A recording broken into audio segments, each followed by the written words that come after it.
So today we are going to be continuing to look into a scenario of the alternate history of the modern world.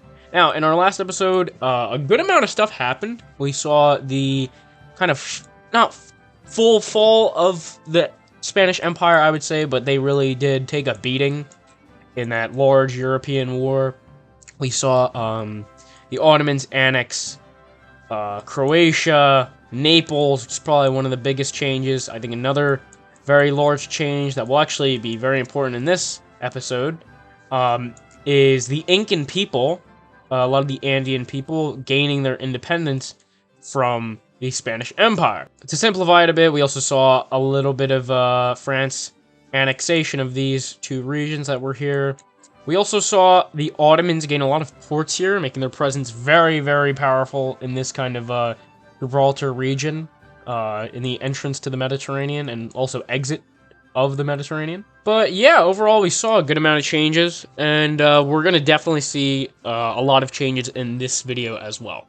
To begin, we'll actually see France really kind of, I guess, how do I put it,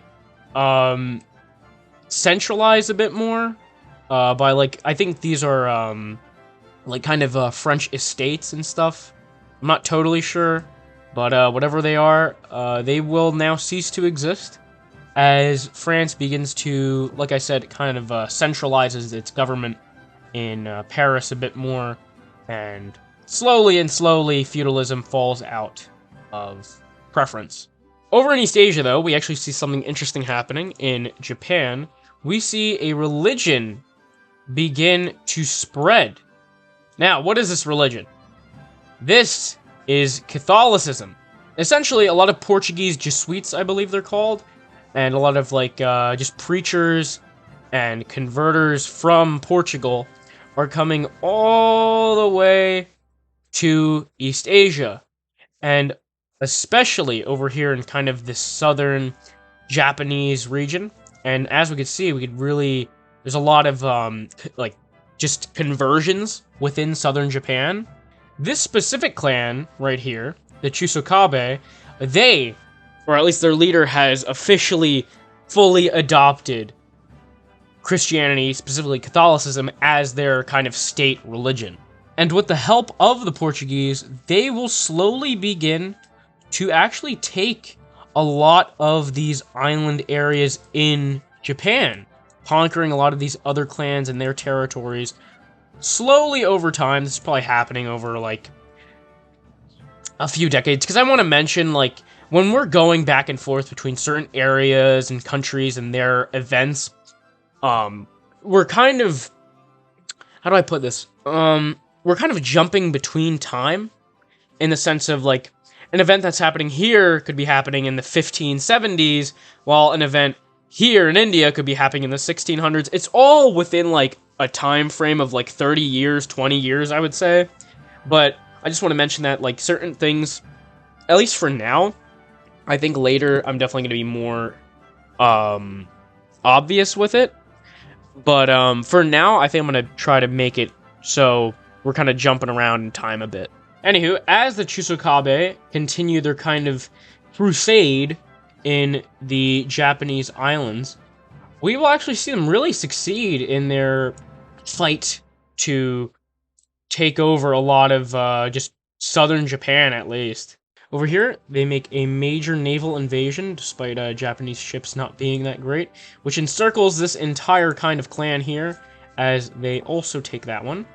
As they make their way up, they only see success with the help of the Portuguese, as they continue on taking these clans, before pretty much all of the Japanese islands are under control of the Chusokabe, which I believe this clan is called.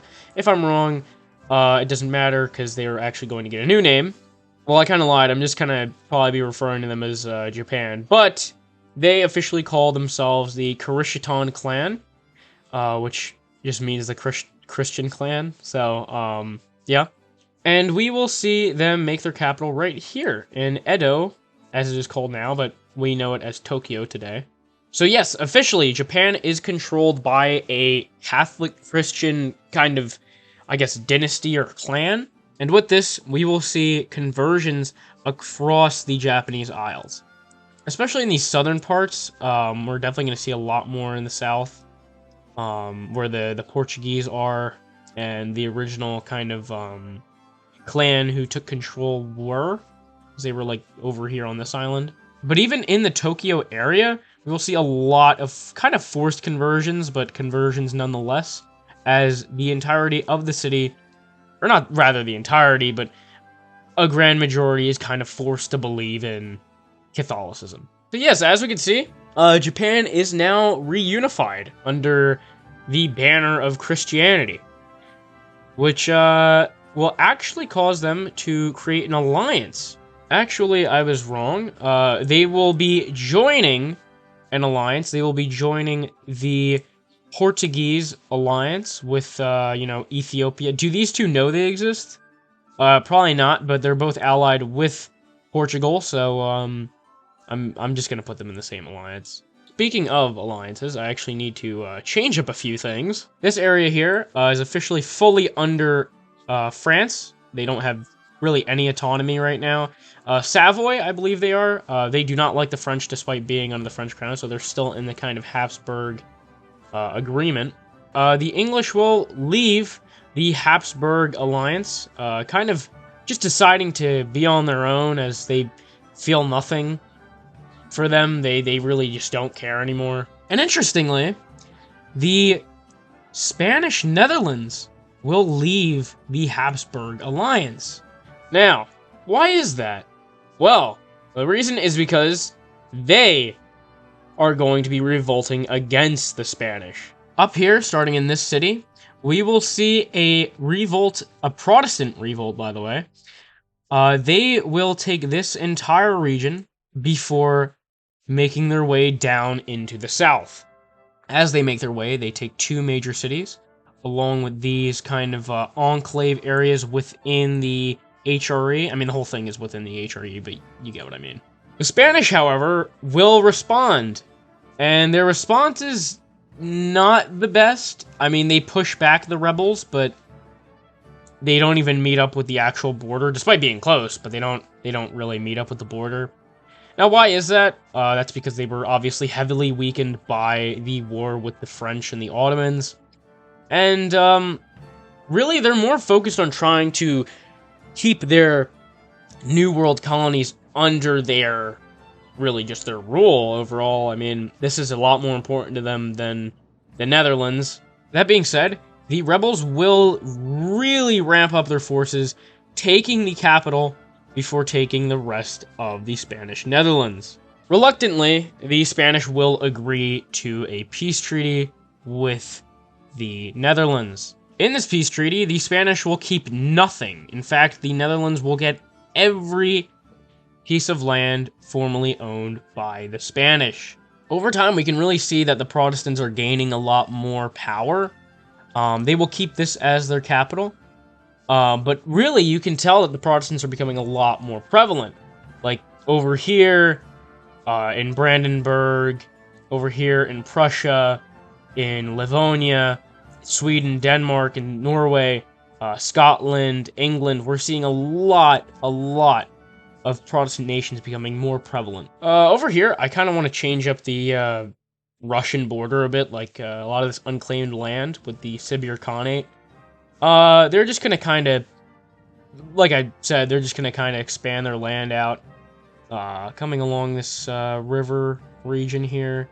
In the end, their borders will look a little something like this, as they now share a kind of true border with the Sibir Khanate, which isn't great for the Sibirs, but, I mean, there's not much they can do against Russia. I mean, it's definitely becoming a lot more prevalent as a state. Coming over back into East Asia, we actually see the Ming dynasty do something very interesting. After hearing about the kind of fall of Spanish influence in the Americas, because, you know, they are listening to what is happening around the world, and this was a pretty major war that struck the European continent, the Chinese will hear about the silver mines in the New World, specifically the silver mines in the Andes over here. Now, what does that mean? Well, as we've talked about before, what does China love doing? They love exerting influence in neighboring nations. Now, is the Neo-Inca state neighboring them? No, obviously. It's across the Pacific Ocean. In fact, I have to constantly go back and forth to look at either of them. But, that being said, they will send envoys, and not very nice ones. In fact, these envoys, as they land in the New World, will very forcefully, they won't kill many people, but they will very forcefully take on the military of the Neo-Inca state. As they kind of expand down the coastal regions, really just crushing any of the just military of the Neo-Inca. Because remember, they have the technologies of the Spanish, but they still have a pretty low population, thanks to, disease and all that. But as they spread out further, the leader of the Neo-Inca state will agree to a proposal from the Ming dynasty. The Chinese will vassalize the Neo-Inca, which essentially means that the Neo-Inca are allowed to exist in their own sort of fashion, but the Chinese essentially have further autonomy over them. They kind of... It's hard to put, but the Neo-Inca essentially have some autonomy, but nonetheless they have to answer to Ming China. Now, what does this do for China? Well, this is probably one of the greatest things to ever happen to them. The Ming love silver. They love it. And their economy, after not even a year of owning these silver mines in the Neo-Inca state, their economy will go insane. It will skyrocket like never before. Easily, China becomes the most powerful... I mean, they were already the most powerful nation on Earth, but at this point, they are even more prominent than any other country could wish to be right now. So as we can see, the Chinese actually set up kind of fully owned zones within the Neo-Inca state. These two port cities that are owned fully and not vassalized by the Ming dynasty. The working conditions within this state, this kind of company state, it is horrid. Absolutely horrid. It is terrible.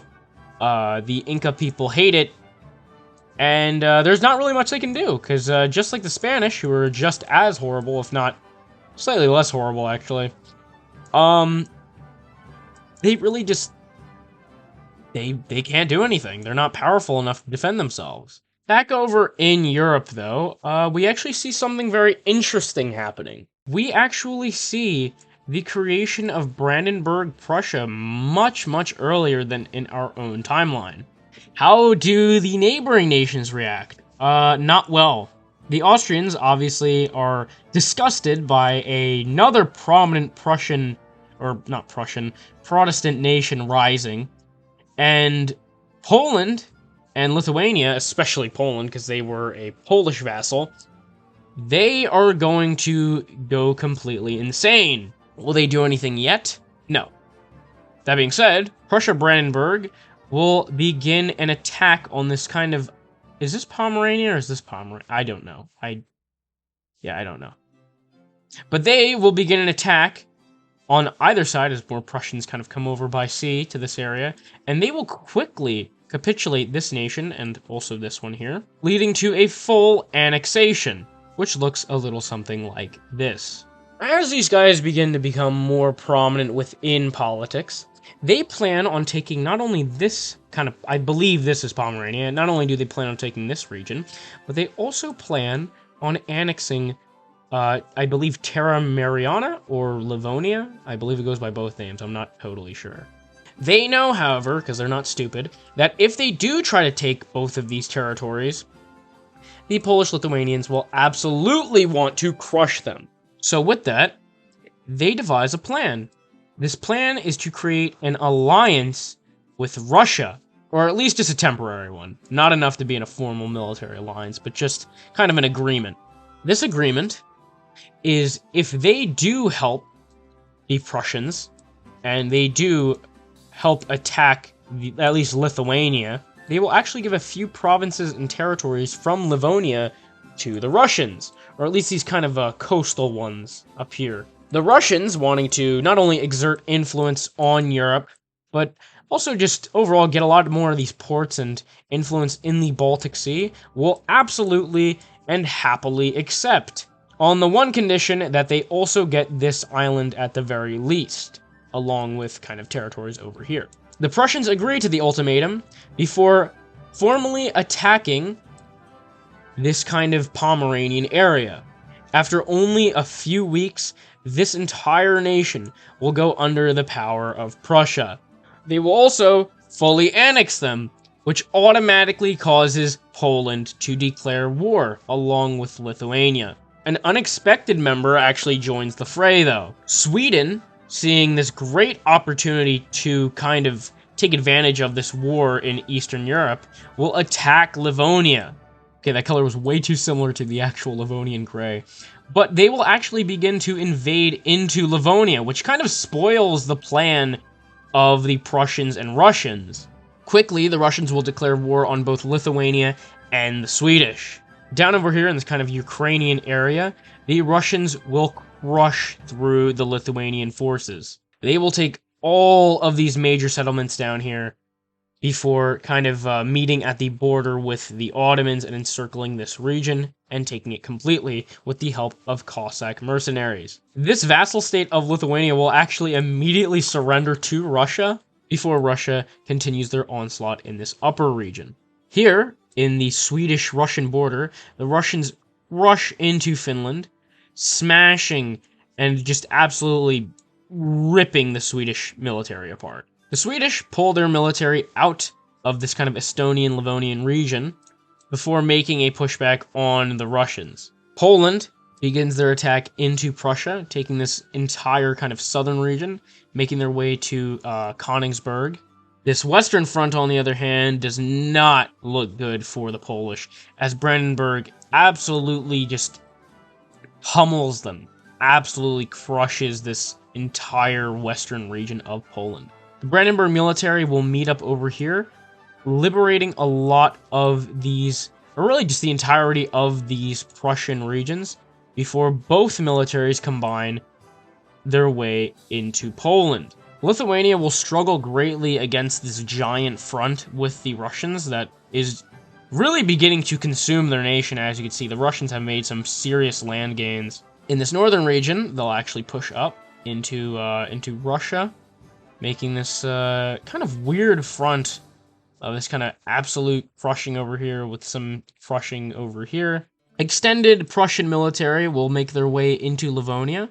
A lot of this entire nation just coming immediately, or not a lot of it, the entirety of the nation coming under their control pretty quickly, along with these kind of vassals within the Livonian Confederation. From here, the Prussians make their own invasion into Lithuania, bringing their entire military, or at least a lot of their military, not their entire military, obviously, because they're kind of split here and here, but they actually get to the walls of Vilnius, I believe it's called, the capital of Lithuania.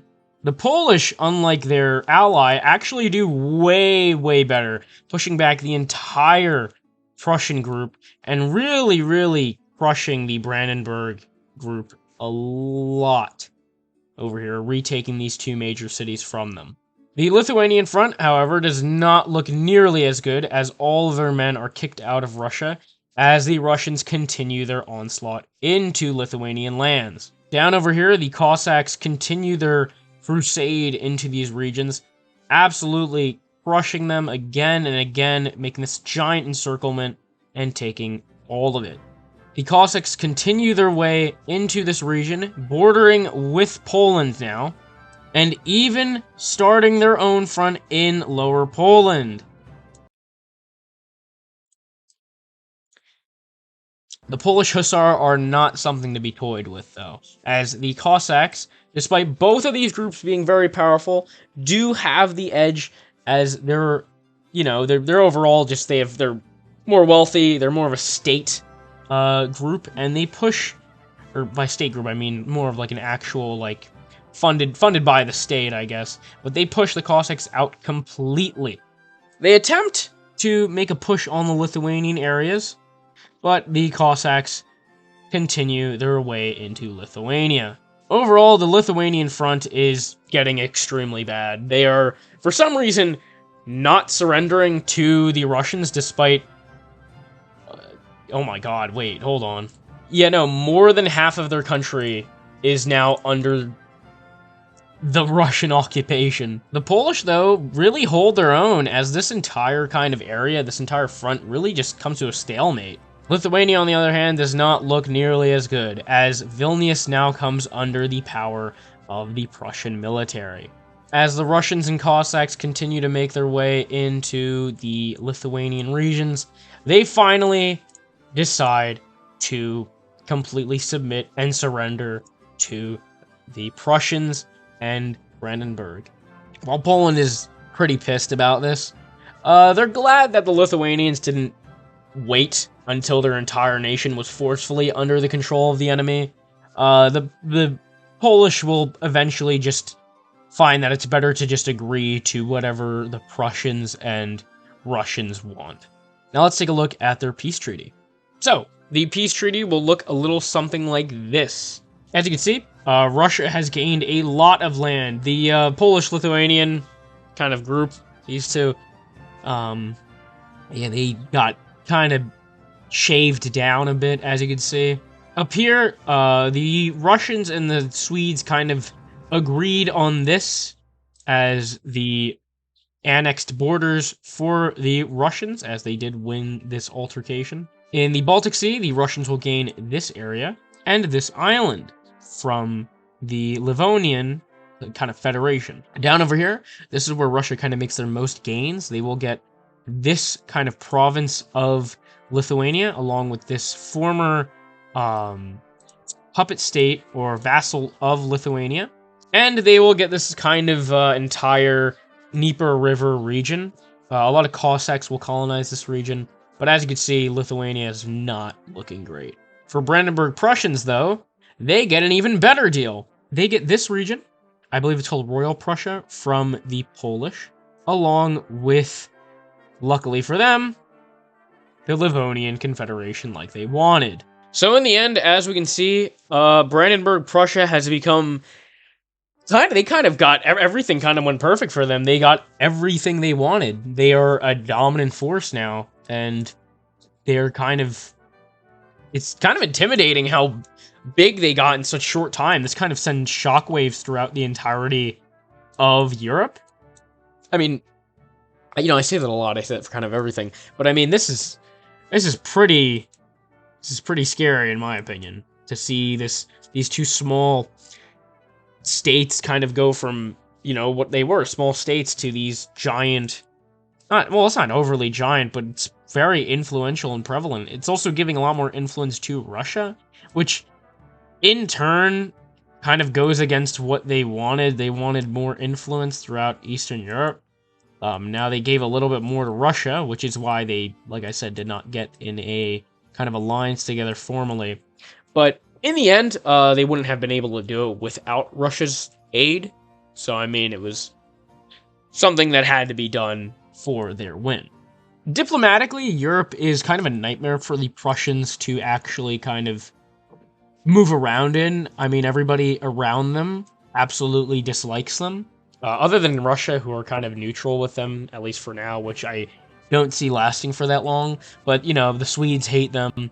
Obviously, these two hate them. The Austrians absolutely hate them since they're Protestant. Obviously, a lot of the states in the HRE are kind of scared of them, more so, like more than anything. And I just don't think that Denmark, who probably wanted to assert their influence in this kind of northern region of Germany, likes the fact that there is now a major power who is contesting their influence within the Baltic Sea. There are, however, two countries who are interested in them diplomatically.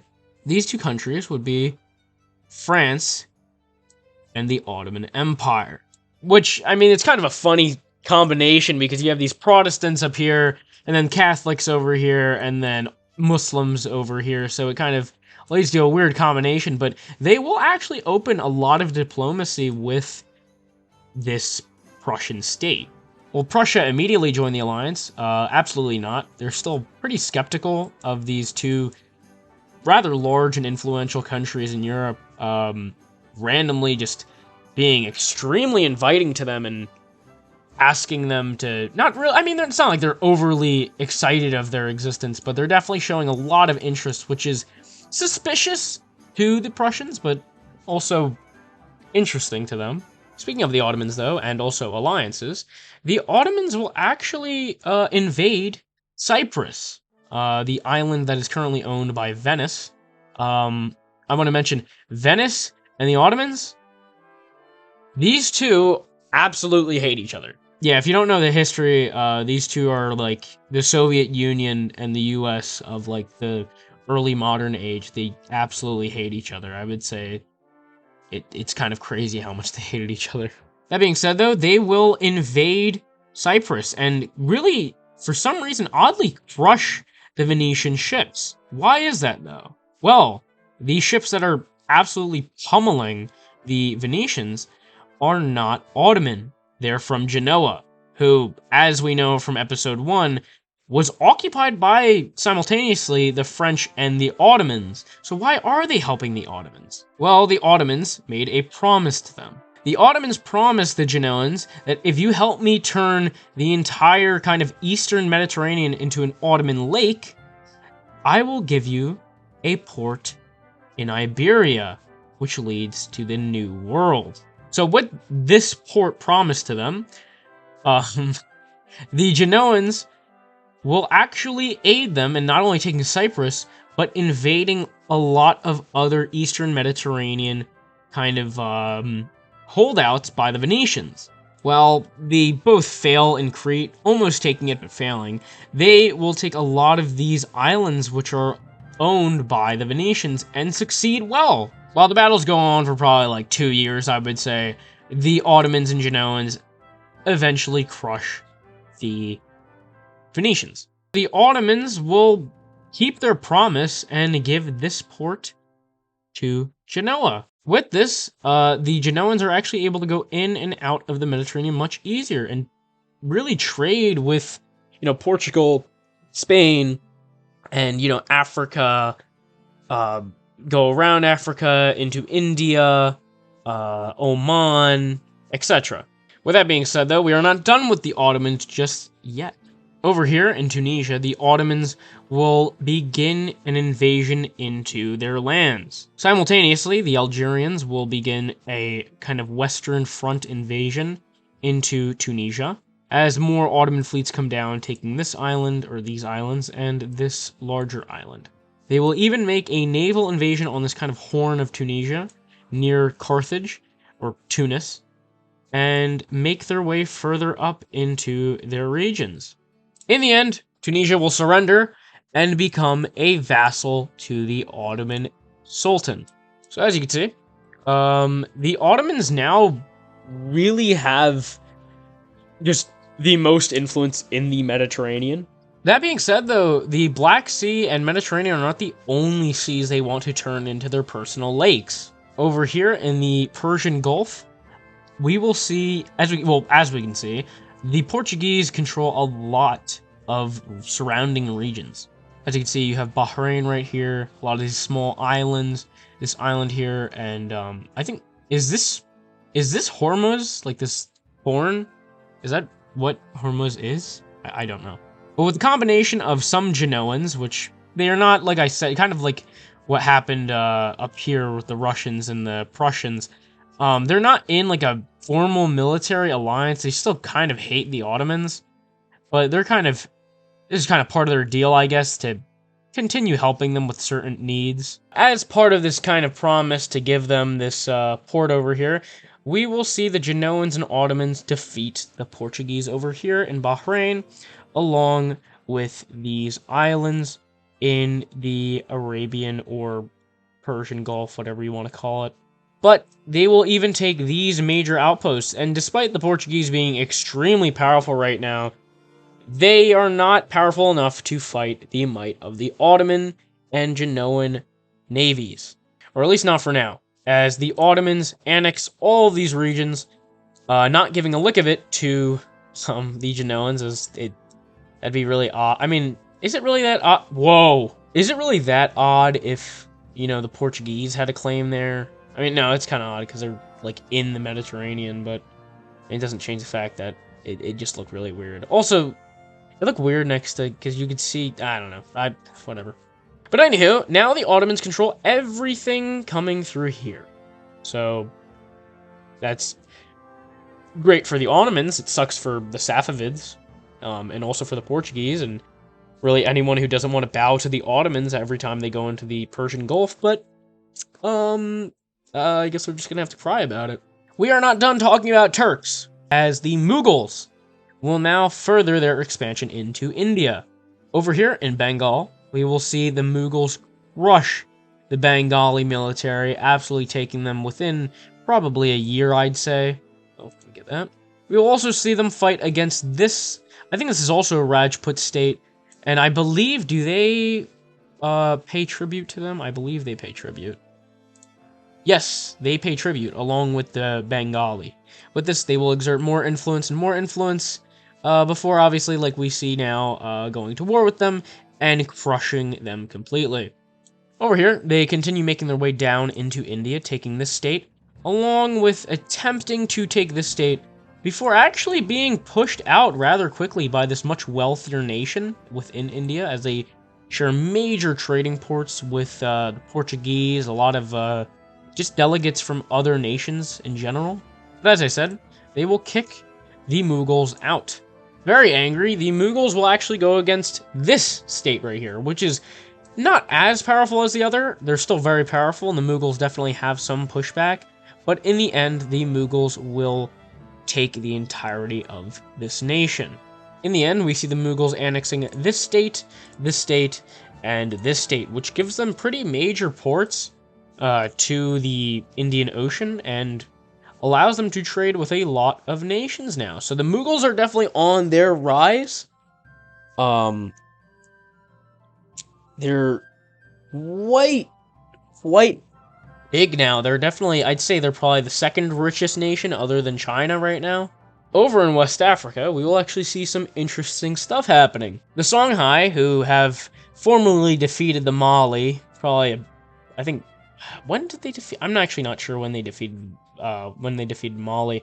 But they will kind of finish them off very quickly, as Mali is a shadow of what it used to be. They will also invade into this African state, struggling with its capital, but nonetheless crushing into these lower regions of it. And while they aren't able to take the entirety of this nation, the two of them will agree to a peace treaty. So in the end, we will see Songhai annexing all of Mali, along with all of the lower half of this African state. While the state still exists, I'm not sure what it's called, I should probably look it up, but while they still exist, they are definitely a fraction of what they used to be.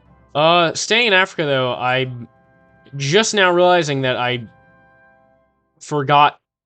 I was testing a few things before he did this, but I forgot to actually delete this.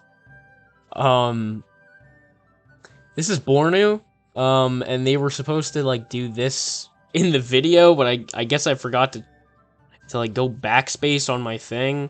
Yeah, but it doesn't really matter that much, because, I mean, they've basically done everything I wanted them to do. They will be annexing this region, or this region, these regions, and this region.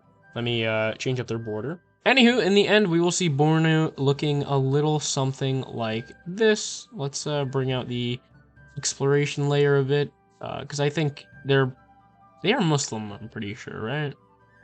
They are, yes, they are Muslim. So, I mean, they're part of the kind of, Muslim and European kind of expansionist groups, because that's, like I said in the last episode, it's kind of, the unknown parts of the world are kind of unknown because they're not known to, like, the Christians and Muslims, who are kind of, like I've said, the main factions that will be doing anything in this. Okay, I'm just realizing now that everything I just did was on the wrong map.